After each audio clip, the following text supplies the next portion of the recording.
নমস্কার বন্ধুরা, রোদ ঝলমলে একটা সুন্দর সকাল দিয়ে শুরু করছি আমি আমার ছোট্ট একটা ভিডিও। তো দেখো, একদম সুন্দর রোদ উঠেছে। কালকে একটু মেঘমেঘ ছিল, তো রোদ উঠেছে। আর চলে যাচ্ছি আমি আর সায়ন বাজারে বাজারে মাছ আনতে। আর ওপরে তাকাচ্ছি কেন বলো তো, ওপরে জেরি ওখান থেকে মুখ বার করে, ছাদে রোদে আছে, মুখ বার করে বলছে কোথায় যাচ্ছিস, কিছু ওর ভাষায় ও বলছে। তো আমরা বেরিয়ে পড়লাম দেখো বাজারে। আর ভালো মাছ আনতে গেলে আমাদের বেঙ্গলে মার্কেটটাতেই যেতে হয়, তো সেখানেই চলে যাচ্ছি। আমাদের মার্কেট ছাড়িয়ে একটু দূরে, তো সেখানে চলে গেলাম আমি আর সায়ন। গিয়ে নিয়ে দেখো কত রকমের মাছ নিয়ে এসেছি। তো মাছ কিনলাম ওখানে, জ্যান্ত মাছও পেয়ে গেছিলাম।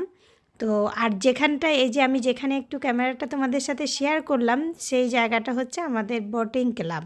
আর এখানে দেখো মাছগুলো দেখো কি সুন্দর, একদম জ্যান্ত মাছ। আর জ্যান্ত মাছ এখানে কি বলো তো, ট্যাঙ্কারের মাছ পাওয়া যায়, তো সেই মাছ আমরা খাই না। তো এটা লোকাল মাছ। কী কী মাছ নিয়ে এসেছি একবার দেখিয়ে নিলাম তোমাদেরকে।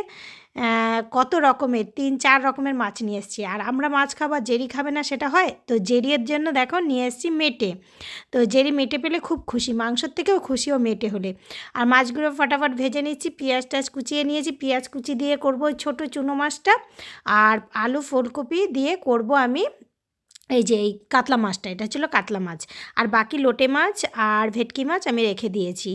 আর দেখো সব ভাজা রান্না শেষ। তো এই রান্নার এখান থেকেই কিন্তু আমি আমার ভিডিওটা শেষ করব। একদম ছোট্ট মিনি ব্লগ, তোমরা দেখে নিও। আর মাছটা আলু ফুলকপি দিয়ে পাতলা ঝোল করেছিলাম, খেতে কিন্তু ভালোই লেগেছিল।